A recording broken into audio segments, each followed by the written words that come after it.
اعوذ باللہ من الشیطان الرجیم بسم اللہ الرحمن الرحیم۔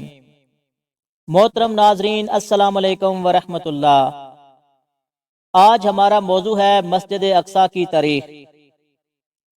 حضرت ابو ذر رضی اللہ عنہ بیان کرتے ہیں کہ میں نے عرض کیا کہ یا رسول اللہ، سب سے پہلے روئے زمین پر کون سی مسجد بنی ہے؟ حضور صلی اللہ علیہ وآلہ وسلم نے فرمایا کہ مسجد حرام۔ انہوں نے بیان کیا کہ پھر میں نے عرض کیا، اور اس کے بعد فرمایا کہ مسجد اقصی، بیت المقدس۔ میں نے عرض کیا، ان دونوں کی تعمیر کے بارے میں کتنا فاصلہ رہا ہے؟ آپ صلی اللہ علیہ وآلہ وسلم نے فرمایا 40 سال۔ پھر فرمایا، اب جہاں بھی تجھ کو نماز کا وقت ہو جائے وہاں نماز پڑھ لے، بڑی فضیلت نماز پڑھنا ہے۔ محترم ناظرین، مسجد اقصی مسلمانوں کا قبلہ اول اور خانہ کعبہ اور مسجد نبوی کے بعد تیسرا مقدس ترین مقام ہے۔ مسجد اقصی حقیقت میں مسلمانوں کی میراث ہے جو تاریخی اور مذہبی حقائق سے ثابت ہے، مگر یہ جس جگہ تعمیر کی گئی، یہود کے موقف کے مطابق اس جگہ پر پہلے سلیمانی ہیکل تھی۔ مسلمانوں کے یروشلم شہر پر قبضہ کرنے کے بعد یہ مسجد تعمیر کی گئی۔ حالانکہ قرآن میں سفر معراج کے باب میں اس مسجد کا ذکر ہے۔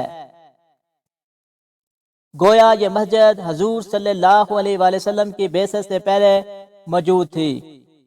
متعدد روایت کے مطابق خانہ کعبہ کے بعد دوسری عبادت گاہ الاقصی تعمیر ہوئی تھی۔ مسجد کا تعلق اللہ کی عبادت سے ہے اور ہر نبی کو عبادت کے لیے مسجد کی ضرورت ہوتی ہے۔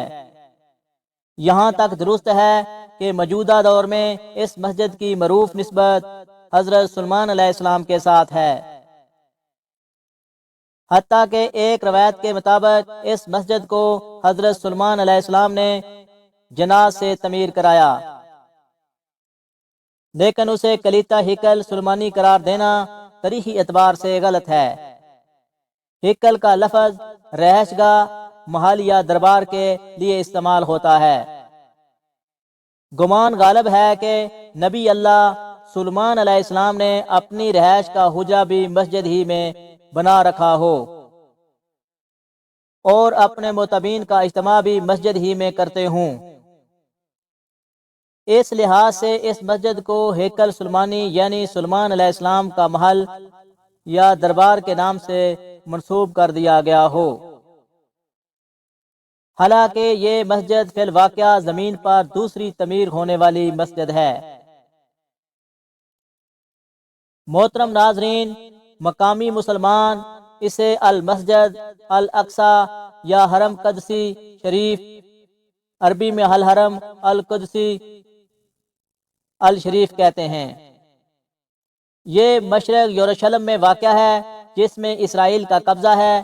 یہ یروشلم کی سب سے بڑی مسجد ہے جس میں 5000 نمازیوں کی گنجائش ہے، جبکہ مسجد کے سین میں بھی ہزاروں افراد نماز ادا کر سکتے ہیں۔ 2000 ہجری میں الاقصی انتقاضہ کے آغاز کے بعد سے یہاں غیر مسلموں کا داخلہ بند ہے۔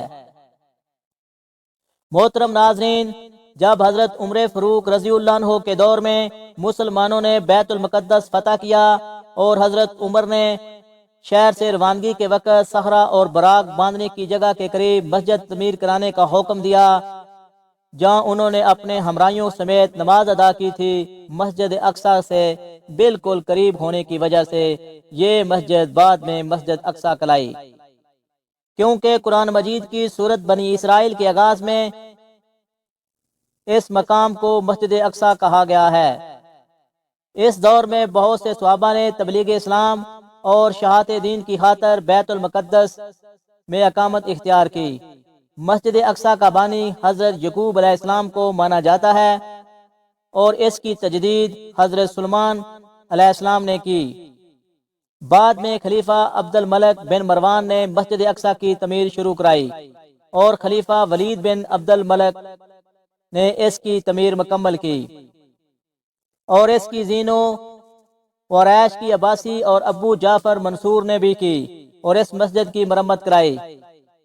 پہلی صلیبی جنگ کے بعد جب عیسائیوں کا بیت المقدس میں قبضہ ہو گیا تو انہوں نے مسجد اقصی میں بہت ہی رد و بدل کیا۔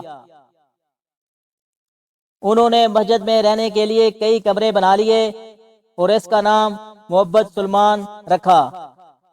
نیز متعدد اور دیگر عمارتوں کا اضافہ کیا جو بطور جائے ضرورت اور اناج کی کوٹھیوں کے استعمال ہوتی تھیں۔